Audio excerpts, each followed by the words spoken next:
falar é sobre voz, é sobre identidade, é sobre ocupar espaços. Olá, sejam bem-vindos ao Bem-vindo. Pod Preta, um espaço para falarmos de educação antirracista, o protagonismo da mulher preta, representatividade, política e os desafios que ainda enfrentamos para ocupar espaços de poder e decisão. É uma alegria estar aqui. Vamos conversar de forma leve e assuntos importantes para a nossa sociedade. E dentro desses assuntos leves, eu quero te perguntar: quem é a mulher que existe por trás da ativista, a professora e a militante? Quem é Nizinga Panta? Eu sou uma mulher preta, cheia de sonhos, história, que acredita na transformação através da educação. Em qual momento da sua vida você percebeu e viu que precisava lutar contra o racismo e a invisibilidade da mulher preta? Foi quando eu percebi que muitas das dores que eu carrego não eram dores individuais, são dores coletivas. Eu comecei a perceber que muitas mulheres são mães solo, são mulheres que trabalham, são mulheres que no dia a dia têm as mesmas dores e as mesmas cargas que eu tenho. Pude perceber também que a minha voz pode ser usada para alcançar e ajudar muitas mulheres pretas como eu. Muitas pessoas acreditam que a educação antirracista é um assunto apenas para pretos, para pessoas pretas. O que você acha sobre isso? A educação antirracista é para toda a comunidade. Ela não é só para a população preta. Ela é para a comunidade em geral. Se você pudesse explicar a educação antirracista em uma frase para uma criança, qual seria essa frase, Margot? É aprender a respeitar e a valorizar todas as pessoas, entendendo as nossas diferenças. É ensinar a uma criança que não existe ninguém igual a ninguém. E independente da sua cor, você é respeitado e você precisa respeitar o outro e o espaço do outro. Tá.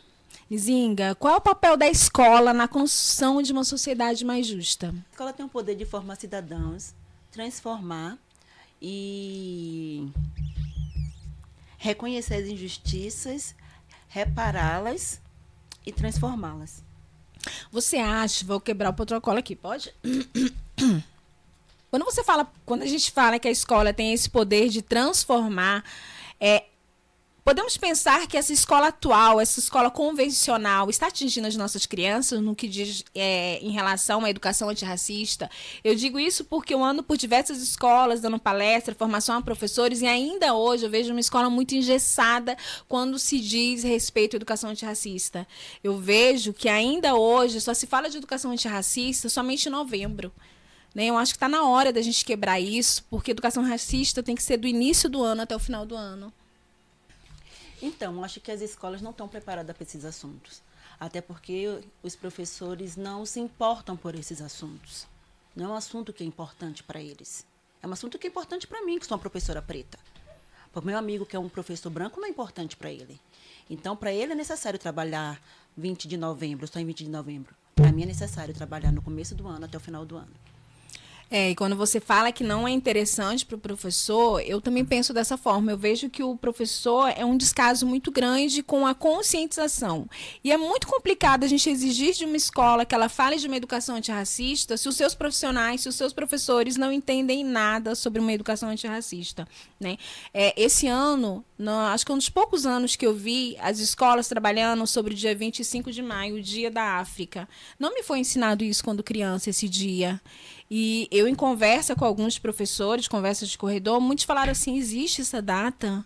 Muitos não sabiam que o dia 25 de maio era o Dia da África, uma data tão importante, tão simbólica, porque nós carregamos historicamente crenças, lendas vindos da África, e a escola não trabalhar sobre esse tema. O que você pensa sobre isso? Bom, o que eu penso que há uma preguiça, Margot, sabe?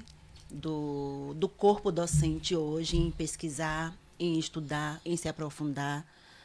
Como você falou, quando eu era pequena eu também não sabia que existia Dia da África. Vim descobrir depois de adulta, E é realmente uma data importante para trabalhar nas escolas. E a gente não vê isso nas escolas. E a gente moveu o 20 de novembro porque é obrigatório no calendário. Exato. E é um 20 Entendeu? de novembro que por muitas vezes, entendeu? A gente é imposto ali. Muitos colegas têm resistência, muitos colegas não querem fazer. Já tive relatos de colegas que falaram assim, olha, vai ter o 20 de novembro na minha escola, mas muitos colegas não querem participar. Optam por fazer outro tema da família, coisa e tal. Mas aí eu pergunto assim, como não querer? Como não querer falar do 20 de novembro? Né? Como não querer trabalhar algo que faz parte do currículo nacional, não só do nosso currículo, da Secretaria de Educação, mas faz parte da LDB, faz parte do nosso... Deveria fazer parte do dia a dia dos nossos estudantes. Porque eu penso assim que a criança negra, ela não tem que ser só vista em novembro. Porque ela não é só negra em novembro. Ela é negra o ano todo. A criança indígena não é só indígena no dia 19 de abril. Ela é indígena o ano todo. E há essa necessidade de trabalhar esses assuntos na escola. É importante trabalhar isso nas escolas. E o que eu vejo hoje é que tanto faz como tanto fez trabalhar, sabe? É algo assim, se eu trabalhei, amém. Se eu não trabalhei também, amém. Passa sempre despercebido. É algo que passa despercebido. E quando a gente fala em trabalhar, a gente está falando de ocupar espaços, né? Não só espaços físicos, mas espaço intelectual, espaços de afeto também, né? Porque quando uma criança preta, ela está dentro da escola, ela vai para a escola convicta de que ela também é digna de ter um espaço de afeto. E quando eu não trabalho questões de educação antirracista, eu não estou dando afeto para essa criança, né? Embora nós saibamos, caraca... Embora nós temos a plena consciência que o afeto, ele está sim atrelado à educação, mas os nossos colegas, professores, a educação em si, né, quando se trata em relação à criança preta, fazem questão, né, de desmembrar a educação aqui e o afeto em um outro patamar. Verdade. Verdade mesmo. Verdade verdadeira. Verdade verdadeira. Por que é tão difícil ainda para a mulher preta, Margot, ser vista na sua totalidade? Porque historicamente, né, os nossos corpos, a nossa intelectualidade, ela é vista apenas como estereótipos. Nós fomos reduzidas a estereótipos, né? Historicamente, não somos vistas e não somos valorizadas pelo aquilo que realmente somos. Somos capazes. Hoje em dia, cada vez mais é possível ver mulheres na política ocupando cargos de poder. Não é fácil, mas é possível. E a sociedade não coloca isso, principalmente o patriarcado. Nós vivemos num país onde o patriarcado branco domina, e esse patriarcado, ele deixou bem claro que a mulher preta não tem espaço. A mulher preta, ela não é digna de chegar em lugares de poder, no topo da pirâmide. O que significa para você uma mulher preta estar ocupando espaços de fala e de liderança? Para mim significa abrir portas para outras mulheres pretas, porque quando uma chega, que abre essa porta, ela fez o caminho para as outras que estão vindo, entendeu? Para mim é isso, abrir portas. Abrir portas, honrar a nossa ancestralidade, Sim. né? Honrar aquelas que vieram antes da gente. Mesmo aquelas que antes de nós vieram sem estudo, diploma, né? Sim. Porque as que vieram antes de nós, pelo menos eu acredito nisso, eram mulheres, na minha ancestralidade, mulheres extremamente inteligentes, mulheres capazes, Sim. mulheres que lideraram famílias, né? Quilombos, os tais quilombos, Sim. né?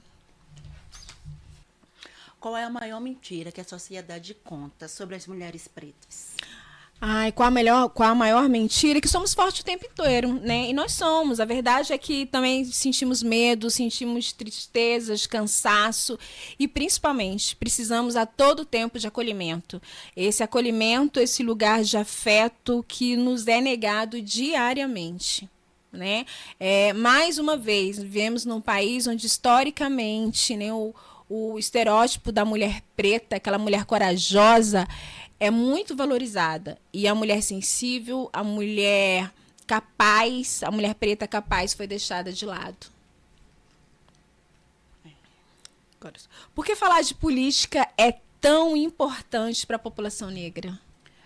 Porque a política influencia na nossa educação, na nossa saúde, na nossa segurança, emprego, e até quem não gosta de política acaba sendo afetado por ela. Até porque todo ato é É político. político. O que a gente Todo- está fazendo aqui agora é política. É um ato. Estamos aqui, né? Todo ato é política. É político. E as pessoas têm dificuldade em entender Sim. isso, né? Eu acho que, principalmente essa questão de redes sociais, as pessoas estão confundindo muito questões partidárias com questões políticas. As pessoas não conseguem compreender que até um papel de balinha que eu jogo no chão é um ato político. político. Né? É um ato de falta de consciência. Ou falta do conhecimento, Do conhecimento político político. também. A representatividade é suficiente para transformar a realidade da mulher preta? A representatividade, ela é importante, porém sozinha ela não basta, né? Precisamos de compromissos, políticas públicas e ações concretas, né? A representatividade ela é importante, porém sozinha ela não basta, né? Precisamos de políticas públicas, de ações afirmativas e ações concretas, né? E de compromisso. O que você diria para uma jovem negra que sonha em entrar para a política? Não espere permissão para ocupar o seu lugar.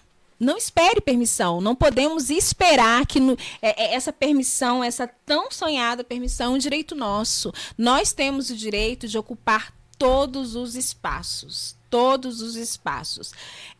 Não só por sermos mulheres, mas principalmente por sermos mulheres pretas. Se quisermos chegar, chegaremos. E a política é um espaço onde obrigatoriamente necessita de mulheres pretas, mulheres fortes, mulheres que tenham a visão de contribuir na formação de outras mulheres. Uma palavra que define sua ancestralidade. Força. Força. Resistência. Resistência. Uma palavra que define resistência. Luta. Luta. Uma mulher preta que te inspira. São tantas. Então, bora aí, vamos embora aí. Bom, primeiramente, Sueli Carneiro, Bárbara Carini, Angela Davis.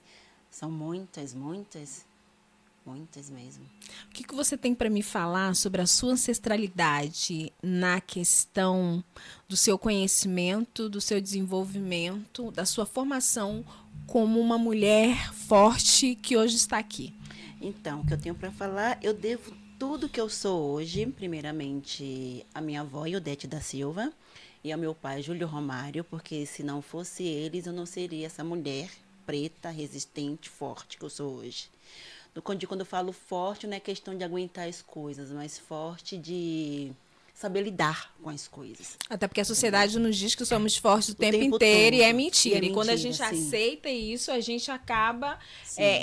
concordando que não merecemos tantas outras coisas, Sim, né? Como sim. afeto, acolhimento e tudo mais. Essa mulher preta que te inspira, você traz ela, essa ou essas mulheres, você traz essas mulheres para o seu dia a dia com facilidade ou tem dificuldade ainda hoje de colocar essas mulheres que são suas inspirações no seu dia a dia? Estão sempre comigo, Você, né? todas elas. O que dá esperança para uma mulher preta como Nizinga Panta? Que dá esperança. Poxa, peraí. Pergunta boa essa. Pergunta boa. Essa boa. Acreditar que a gente pode chegar. Acreditar que a população preta um dia vai viver em unidade. Você acredita na unificação do povo preto? Eu acredito. Mesmo diante de tantas atrocidades que ainda hoje estamos vendo no nosso dia a dia, né? Exemplo isso que nós estamos tendo no nosso dia a dia são as redes sociais, né? Onde mulheres pretas diariamente estão sendo atacadas. Sim, sim. E diante desse ataque, o que você tem assim para deixar como aprendizado um país onde somos mais da metade da população autodeclarada como preta e pardas? Nas redes sociais temos a maior influenciadora, uma mulher branca e loira.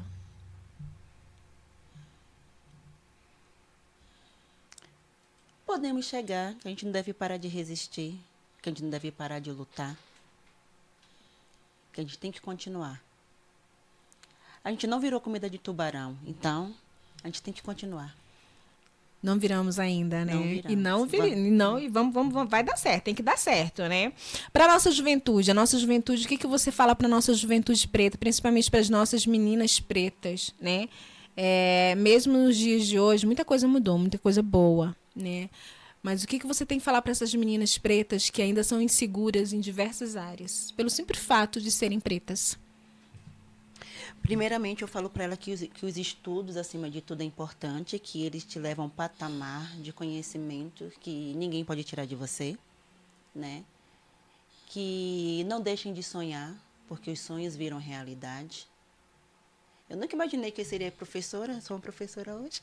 Olha aí que maravilha, né? Sonhos viram realidade e acredite na força da ancestralidade delas. Essa força que nos move diariamente, né? Sim. Para que possamos construir o nosso caminho. Qual a melhor forma que a Nizinha Planta encontra no seu dia a dia de construir os seus caminhos? Existe fórmula? Existe segredo? Ou não? Ai, muita fé. Muita fé.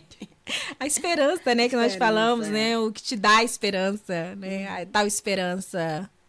A Nizinga Planta, ela consegue ter uma visão geral das meninas que estão começando, das crianças, lá na educação infantil, do seu espaço, as mulheres que já estão no topo. Consegue fazer um resumo geral, né? Essa menina, ela foi lá na ponta, lá no início, essa menina, ela foi inspirada, ela foi cuidada, ela foi acolhida hoje para chegar no topo?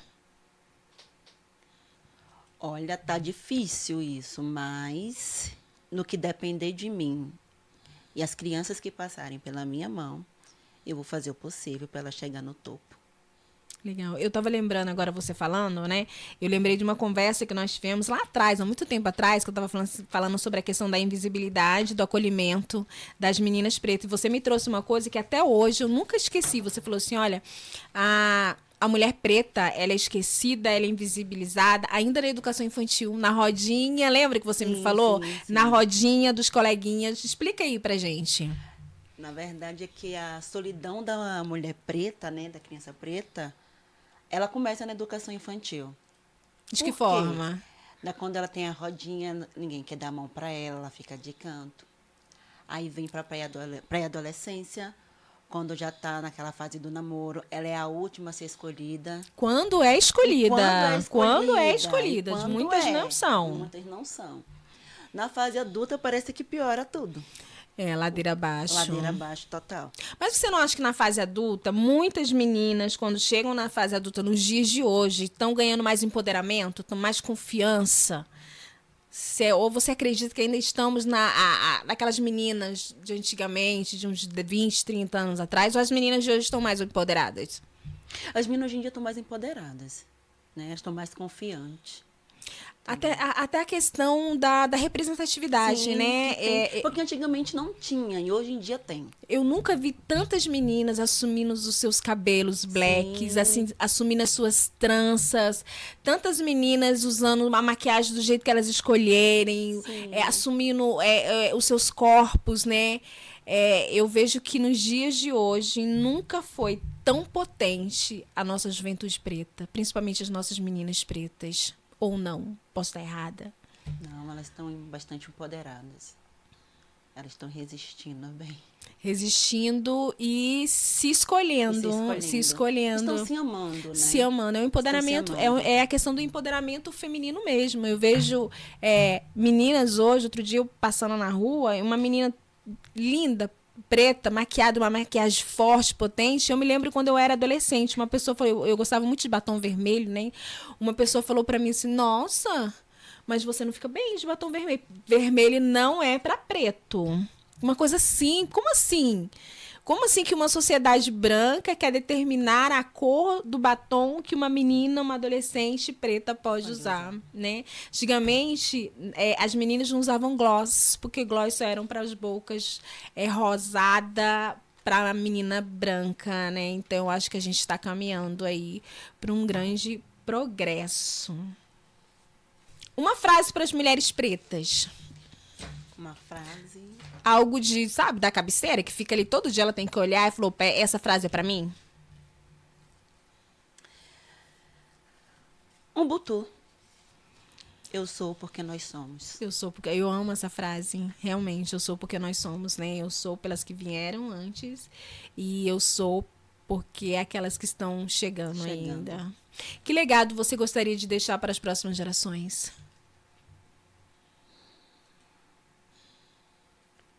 Legado de aprendizado, de conquista, de uma mulher que venceu.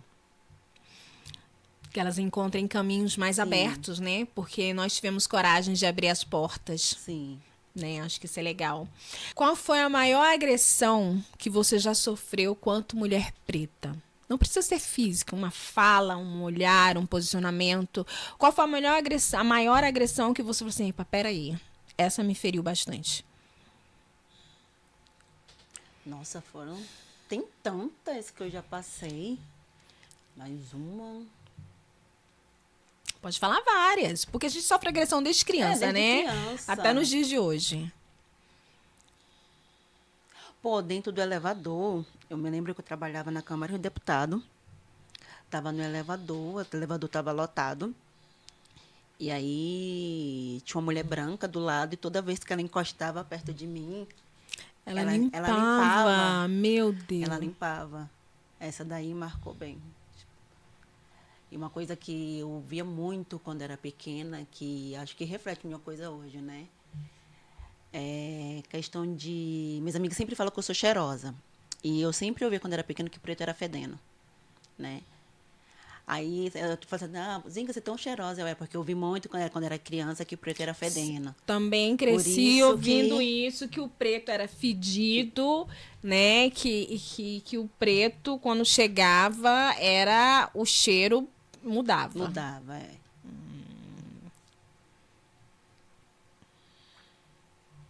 Você acha que você nasceu para sobreviver ou você veio ao mundo para florescer? Eu vim para florescer, fazer a diferença. E tem feito? No mínimo possível, sim. No mínimo possível.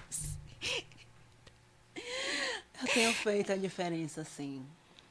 Mas a gente já nasce sobrevivendo, né? Então a gente veio pro mundo mesmo para florescer. É interessante quando a gente fala assim, chegamos ao mundo já sobrevivendo. Muitas pessoas não entendem a diferença do preto nascer, de uma criança preta nascer e de um branco nascer. Porque nós sofremos tanta violência, né, ainda no útero de No nossas útero, mães, sim, né? sim. Há registros, né? Que as mulheres que mais sofrem violência obstétrica são as mulheres pretas, né?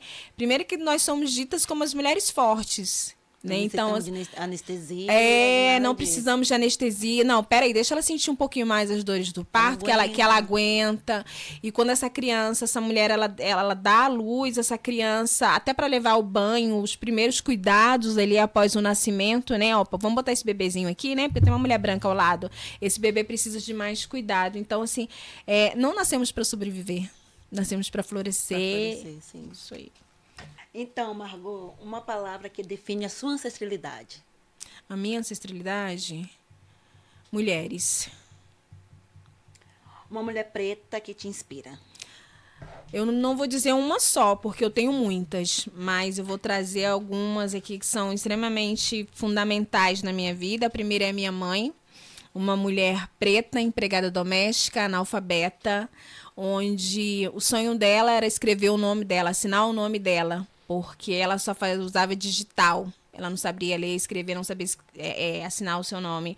E eu tive a honra de alfabetizar a minha mãe, né? Eu ensinei a minha mãe, eu pude proporcionar à minha mãe realizar o maior sonho da vida dela, que era assinar o nome dela. Então, é a mulher mais importante, que representa a minha ancestralidade, da minha vida. Depois eu tenho as minhas filhas, que hoje são duas mulheres que conseguiram, né, vencer em meio a tantos ataques, né? Eu tive muita força, não sendo forte, e coragem para educar as minhas filhas. Hoje eu tenho uma filha professora que escolheu seguir a minha profissão de formação e tem uma filha que está caminhando aí, uma psicóloga. E são duas meninas pretas de muita coragem que representam as que estão chegando dentro da minha ancestralidade. Isso. Um livro que mudou a sua vida. Pequeno Manual Antirracista, da Jamila Ribeiro. É imprescindível que toda pessoa preta tenha esse livro no seu dia a dia, abrir os meus olhos para as coisas mais simples até as mais complexas. Porque até então eu não tinha essa plena consciência do que é o racismo vivido no meu dia a dia, não é nem no racismo que o meu colega, não, o que eu estava vivendo no meu dia a dia, né? E ter a consciência que é possível, sim, ser antirracista. O que te dá esperança? O que me dá esperança... Eu digo esperança no sentido de esperançar, né? Os meus filhos. O que me dá esperança é acreditar que eu posso fazer a diferença na vida de muitas pessoas, de muitas mulheres, e acreditar que tudo aquilo que as que vieram antes de mim não puderam, mas abriram caminhos para mim, eu irei conquistar e abrir caminhos para que estão chegando. Uma frase para as mulheres pretas. Uma frase para as mulheres pretas. Construa o seu caminho caminhando. Independente de qualquer circunstância, não é fácil. Ninguém vive um conto de fadas diariamente, não é fácil. Mas parada você não chega em lugar nenhum. Se você tem um objetivo, se você tem um desejo, vai caminhando, usando os recursos que você tem. Se não tiver recurso, continue caminhando mesmo assim, porque é possível. Que legado você gostaria de deixar para as próximas gerações? A educação. Uma educação consciente, uma educação antirracista, uma educação onde os jovens, as crianças, toda a população preta entenda que a educação transforma as vidas. Transformou a minha vida. Eu sou a primeira mulher da minha família a entrar no concurso público. Eu fui uma das primeiras mulheres a ter um nível superior na minha família. Então, a educação transforma a vida, e principalmente da população preta. Verdade, Margot. Verdade verdadeira. O racismo estrutural influencia padrões de desejos, afeto e reconhecimento social. Por que incomoda tantas mulheres pretas quando um atleta negro alcança sucesso e se relaciona com mulheres brancas? Porque muitas mulheres pretas enxergam nisso um reflexo de uma sociedade que historicamente valorizou a branquitude como símbolo de status. O debate não é sobre quem alguém deve amar, mas sobre quais os corpos são constantemente escolhidos, valorizados e exibidos publicamente. O corpo preto ele é valorizado, ele é escolhido e ele pode estar em lugar de destaque? O amor é uma escolha individual ou também sofre influência social? O amor, as duas coisas, né? Ninguém é obrigado a se relacionar com alguém por raça. Porém, nossos desejos são construídos dentro de uma sociedade que define quem é considerado bonito, desejável e digno de afeto. Pensadoras como Lélia Gonzalez e Bell Hooks discutiram como racismo e afeto estão conectados. De uma forma em que o meu afeto, ele pode se conectar, eu como cidadão, como um homem preto, o meu afeto, ele pode sim se conectar como mulher preta, porém o racismo, ele não me conecta diretamente a uma mulher preta, né? A estrutura racial me impulsiona para uma mulher branca como status. O que é a solidão da mulher preta? Solidão da mulher preta é um conceito que denuncia a dificuldade histórica enfrentada por muitas mulheres negras para serem vistas como parceiras afetivas, esposas e companheiras, e não apenas como corpos sexualizados ou mulheres fortes que aguentam tudo. É isso, nosso corpo não é apenas para o sexo, ele é para companheirismo e afeto. O sucesso financeiro muda a forma como alguns homens negros se relacionam? Pode mudar. Alguns pesquisadores defendem que em sociedade racista, determinados homens pensam e associar o relacionamento com mulheres brancas à ideia de ascensão social, aceitação e prestígio, porque não necessariamente um homem preto ele pode conseguir cargos de sucesso, um alto poder aquisitivo e está sendo visto como um homem ideal na sociedade, porque a sociedade ainda hoje atrela um homem bem-sucedido a mulheres brancas. Existem exemplos de jogadores negros da seleção brasileira em relacionamento com mulheres brancas? Diversos, sim, diversos atletas da seleção brasileira possuem companheiras brancas, entre eles o Neymar, a Bruna Bincardi, o Endrick e a Gabriele Miranda, além de outros atletas cujos esposos ou namorados são frequentemente apresentados pela mídia como influenciadoras, modelos ou empresárias, né? Nós temos exemplo aí, um exemplo que esse ano estourou no Brasil antes da Copa começar, foi o Vini Júnior com a Virgínia. E a Virgínia, ela trouxe para a sociedade um exemplo muito claro e muito forte. Olha, estou com um homem preto que está em ascensão, mas quando não mais me convém, esse homem será dispensado. Criticar esse fenômeno significa atacar casais interraciais? Não, o foco da crítica não é o casal individual. A discussão está na repetição de um padrão social que faz com que mulheres pretas sejam frequentemente deixadas à margem das narrativas de amor, de casamento e de família. Esse é o foco da discussão, não se o homem escolhe uma mulher branca ou se ele se apaixona ou quer ter um relacionamento. O foco não é esse. O foco é o que a mídia, o que a sociedade ainda hoje impõe para esses homens, que é estar com uma mulher branca. Margot, por que esse debate gera tanta resistência? Porque mexe com sentimentos profundos sobre amor, desejo e identidade. Muitas pessoas interpretam como uma tentativa de controlar escolhas afetivas, quando o objetivo é analisar padrões sociais. Nós vivemos onde os padrões sociais impõem mais sobre as nossas escolhas pessoais, né? Que padrões são esses? Que todo homem preto, que tem um poder aquisitivo, que chega a ascendir, ele necessita necessariamente ter uma mulher branca ao seu lado. Não é sobre afeto, não é sobre escolhas, é sobre imposição, padrões. E como a mídia contribui para isso? Durante décadas, né, novelas, propagandas e campanhas de publicidade colocaram as mulheres brancas como padrões de beleza, né, e romantização. Somente a mulher branca ela é digna de receber, de ser romântica, receber flores, todas aquelas coisas que a gente já está acostumada. Isso influencia a forma como homens e mulheres enxergam o amor e a atratividade. As mulheres pretas não são mulheres atrativas ainda hoje para receber afeto, para ter uma colocação de carinho e uma harmonização entre os casais. Existem atletas negros que escolhem mulheres negras? Se existem atletas negros que escolhem mulheres negras, sim, existem inúmeros exemplos. Eu tenho vários exemplos de atletas, artistas e profissionais negros que constroem famílias com mulheres negras.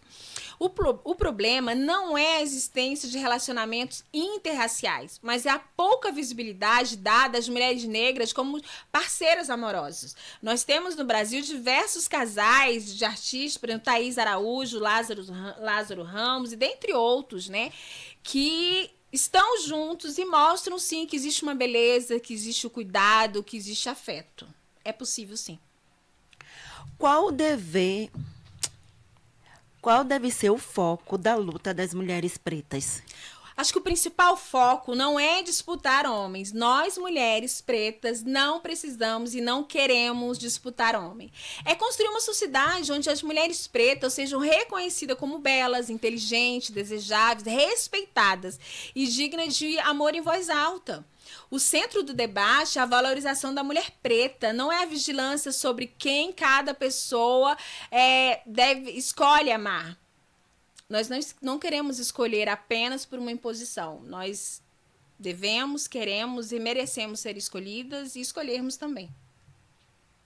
Quando um homem negro alcança o topo da pirâmide social, suas escolhas afetivas refletem apenas o amor ou também refletem os padrões raciais que a sociedade ensinou a admirar? Essa pergunta, ela costuma gerar muitas reflexões, né, profundas sobre o racismo, sobre o afeto, sobre a representatividade e sobre a solidão da mulher preta. Porque o homem negro, ele chega. E quando ele chega, fica aquela dúvida, e agora? Eu cheguei, mas eu ainda não sou aceito. Porque eu vejo essa é a grande verdade. Ele chega e ele fica na dúvida. Opa, peraí, eu cheguei, mas a sociedade, mas ainda não estou na mesa da grande sociedade. Ainda não estou sentando entre os homens brancos. E o que eu vou fazer agora? Eu vou largar esse amor, porque muitos chegam com amores, né, trazem na sua bagagem seus amores antigos, amores pretos, mas falam assim, caramba, na mesa onde eu vou sentar, esse amor preto não tem lugar. Essa mulher preta não cabe. Os lugares onde eu vou andar, essa mulher preta, ela não pode andar junto comigo. E aí, o que eu faço agora? Como é que eu fico? Porque eu quero estar na sociedade. Se eu cheguei, é meu direito de estar ali. E eu vejo que muitos homens pretos, eles estão confundindo a questão de direito com deveres. É o direito meu, sim, amar um homem de outra raça. É um direito meu de ter essa escolha. Assim como um homem preto tem o direito de escolher uma mulher de outra raça. Mas o que fazer com a bagagem que eu trouxe? É uma reflexão que nos coloca vulneráveis a uma sociedade imposta, uma sociedade racista. É uma sociedade que desde o início fala, opa, você vem para cá, chega, nós até permitimos que você chegue, mas não vamos permitir que você chegue com uma bagagem preta, não, a mulher preta, não. Então, traz dor, traz sofrimento, principalmente esses atletas, esses artistas novos que estão chegando. Eu fico imaginando essa garotada que está aí na Copa do Mundo, da nossa seleção, a cabeça deles, como que fica? Caramba, eu tô aqui, todos os holofotes em cima de mim. Poxa, mas bem que eu queria uma pretinha aqui do meu lado. Opa, aí vem aqueles empresários, vem a mídia, vem a sociedade, ó, beleza, você é o topo, você é o destaque, mas não tem espaço pra pretinha, não, tá? Deixa sua pretinha ali no cantinho, até esquece ela, porque nós vamos trazer um banquete de troféu pra você. Vamos trazer várias opções, onde você escolhe uma branca, ela pode ser do cabelo preto, pode ser uma ruiva, mas tem que ser branca. Tem que ser branca para que você continue sentado à mesa, entende? E eu vejo mais além. Tantos casos de racismo no esporte, né? Já que a gente está em Copa do Mundo aí. Muita gente fala assim, caramba, o Vini Júnior, um cara se destacando, um cara que tá no topo, o cara é foda, né? no seu meio, tá no combate ao racismo, um cara que um atleta sofrendo muito racismo. Cadê essa mulher preta do Vini Júnior? Onde ela está? Ele tem o direito, como eu disse, ele tem o direito de escolher quem ele quiser. Mas será que não tem uma pretinha que o Vini Júnior se interesse? E eu vejo que quanto mais, falando ainda do Vini Júnior, ele reforça de estar com padrões brancos, de mulheres brancas, mulheres loiras, mais difícil ficará a luta dele contra o racismo. Como é que um cara que dentro de campo, o cara é considerado assim um fodão mesmo, luta contra o racismo, mas só tem a loira ao lado? Loira essa que não podemos esquecer, que fez questão, véspera da escolha dos jogadores, véspera do anúncio lá dos jogadores da seleção brasileira, fez questão de dar um beijo no macaco e ainda colocar a frase, esse tem pegada, a pegada é boa. Então são encontros desencontrados. Eu lutar contra o racismo e não ter uma mulher branca, preta ao meu lado. Verdade. Verdade verdadeira. Pretinhas, esse foi o primeiro episódio do Pod Pretas. Convido a vocês a ficarem aqui com a gente, porque vai vir muita coisa boa por aí. E para que a gente continue aqui trazendo mais conteúdo de qualidade, ativa o sininho aqui, se inscreva no canal e vem com a gente. Verdade verdadeira!